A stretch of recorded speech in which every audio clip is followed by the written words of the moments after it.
All right, so I have tested a ton of gadgets this year, but these are the ones that stuck with me, the ones that I use the most, that make life a little bit easier or just a little bit more fun. So let's get into it.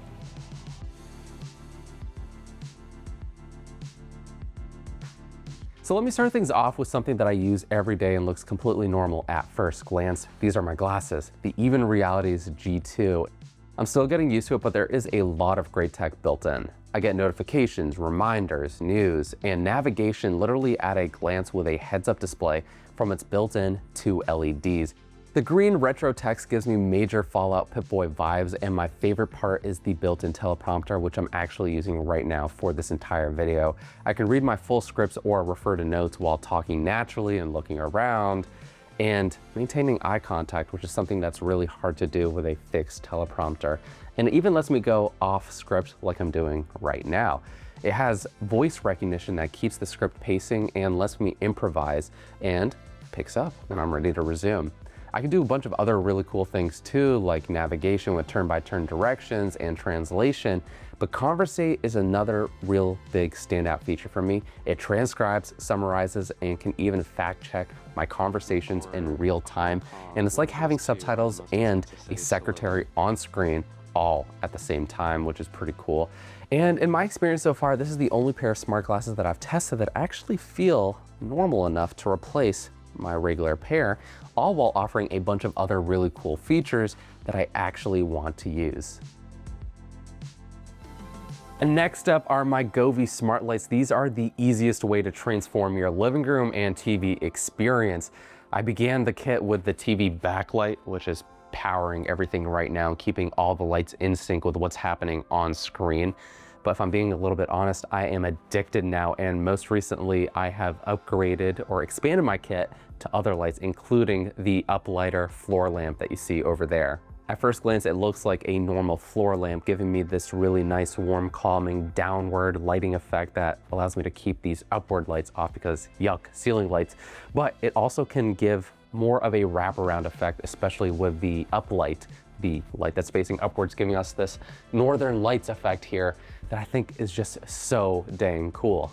And it works really well whether I'm watching TV, movies, or playing games. And in my experience, they're a lot cheaper than the competition like Philips Hue. And now I am obsessed with these lights.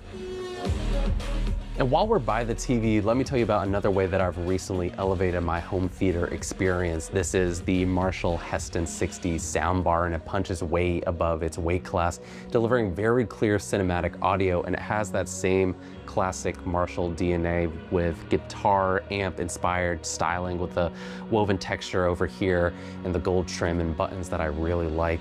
In my experience, if you're looking for a good soundbar, they're usually either too big, too ugly, or too expensive, but with the Heston 60, I think it strikes a really good balance without taking up too much space in my setup. You have a 5.1 channel system that fits perfectly between the feet of my 65-inch Hisense TV, something that I was really looking for. And when paired with the Heston sub, I have more than enough volume and bass without taking over my entire living room, and this has been a huge upgrade. And then turning around, I want to give a quick shout out to the AUK Mini Planter. I do not have a green thumb, but this is a hands-off gardening solution at its finest. I'm growing lettuce, parsley, and basil in it right now. And after adding the soil, seeds, and nutrients, and of course the water, it's been pretty much hands-off and doing everything on its own. I can't believe just how fast everything has been growing. And I just finished with my first harvest, adding basil and lettuce to my salad and pizza, and it pairs really nicely with another gadget that I'm going to share in just a bit. But moving on to this side, this is a surprise pick for me. This is the HP Sprocket Photobooth. And at first glance, you're like, why do you have a photo booth in your house? But it's actually super cool because I am more likely to take photos throughout, just even mundane moments in my life, whether it's with my partner, our cats. And this has been a surprise hit, not just here at home, but also with friends because it's portable enough to take to events too.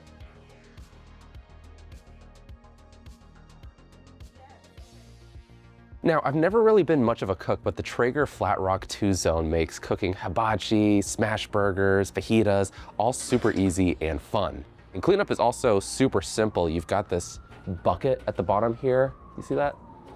And because of that, I'm more likely to fire this thing up more than a grill and even use it to cook smaller meals since it's just so low effort. And there have been times that I still wish that I had a grill, especially for that more charred taste, but this has definitely earned a permanent spot in my backyard and made cooking just so much more enjoyable.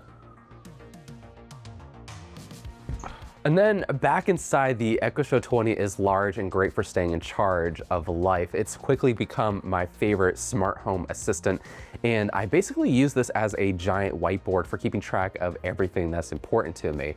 Recurring chores, reminders, meetings, shopping lists, and all my other to-dos. I'm doing it all through Alexa now, and the 20-inch display is perfect for wall mounting and being able to see everything that I need at a quick glance.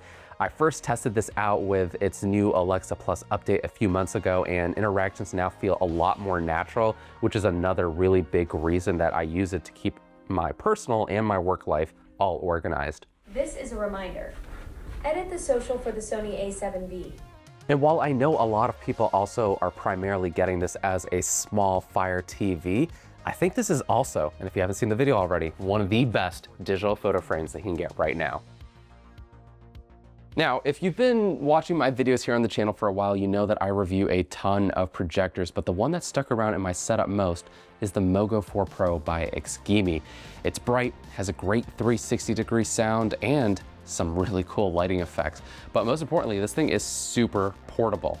Every now and again, I will bring this over to my friend's backyard for a movie night, and one of the first times that we watched Superman on a massive 200-inch screen against his wall, everyone was blown away. And when combined with its optional power bank, this thing lasts more than a full movie. In fact, it can last about 2, even at max brightness. And even at home, this has been a lot more versatile than a TV ever could. The really cool thing is that I can just easily resize and reposition the screen wherever I need. And I use this all the time to get a screen right in front of me as I play drums, and it's great for following along with tutorials and learning new techniques. But speaking of drums, check this out. I've been playing electronic drums for the past few years, but I recently upgraded to the new Roland TD313, and it has been a big step up. It has bigger, more accurate sounding pads that feel like their acoustic counterparts, all without taking up that much space, which is especially important when you're an NYC apartment like I am. But despite it being bigger than my last kit, it's still relatively easy to fold up and move around when I need to.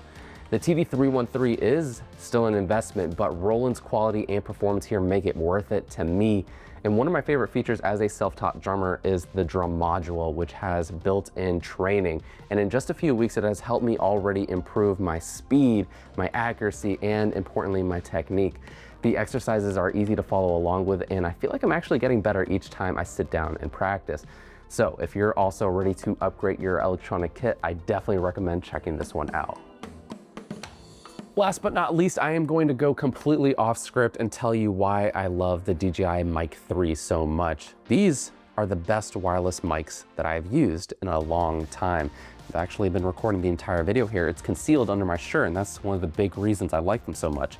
Check this out. This is the Mic 2, the Mic 3. It's basically half the size and half the weight. You also have more built-in storage, a longer battery life.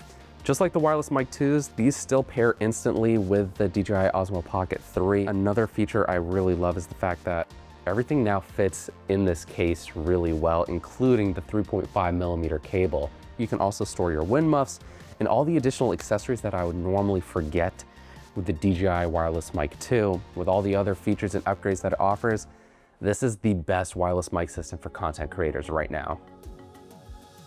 So those are the gadgets that stood out to me this year that I use pretty much daily and that make life, if I'm being honest, a little bit more fun or easier, or just are plain cool. I mean, I'm gonna be heading to CES in just a few weeks, so I'm sure there'll be other eye-catching things that I'll find over there that may make their way into a future video. But stay tuned for that. You can find us everywhere at Tom's Guide. You can follow me to see what other cool tech I'm reviewing, and until the next one, I'll catch you later.